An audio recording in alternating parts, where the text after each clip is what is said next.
বন্ধুরা, আমি আবার চলে আসলাম আর একটা নতুন ভিডিও নিয়ে। দেখো, আজকে রবিবারের মেনুতে একটু অন্যরকম রেখেছি। রোজই তো সেই চিকেনের ঝোল, নাই বিরিয়ানি, না হলে মটনের ঝোল, এরকমই কিছু থাকে।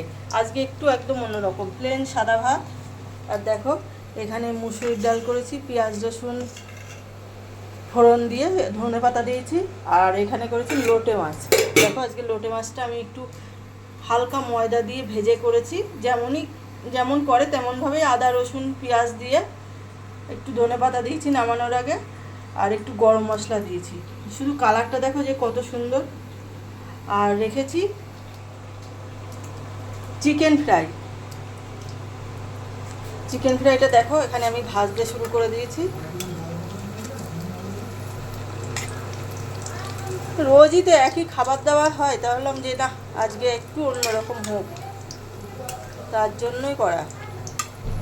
দেখো, ফিশ ফ্রাইটা যে, এই চিকেন ফ্রাইটাই যা গন্ধ বেরোচ্ছে না, অসাধারণ গন্ধ বেরোচ্ছে। আর এত সোজা জিনিস, করতেও একদম সোজা, তেমন কোনো খাটনি নেই। আমি চিকেনটা একটু সিদ্ধ করে তারপরে মিক্সিতে দিয়ে একটু করে নিয়েছি, মিক্সিতে দিয়ে নেড়ে নিয়েছি। তারপরে পেঁয়াজ রসুন আদা কুচিয়ে, তার মধ্যে জিরে ধনে গরম মশলার গুঁড়ো, একটু ধনে পাতা, একটু গোলমরিচের গুঁড়ো, সব কিছু দিয়ে মেখে নিলাম সিদ্ধ আলু দিয়ে। তারপরে এগুলো এরকম গোল গোল শেপ করে করলাম। তারপরে আমি ডিমের গোলা দিয়ে গুলিয়ে, তারপরে আমি, সবাই বিস্কুটের গুঁড়ো দেয়, আমি বিস্কুটের গুঁড়ো দিইনি, আমি এটা দিয়েছি হচ্ছে চাল ভেজে গুঁড়ো করে রেখেছিলাম, সেটাই মাখিয়েছি।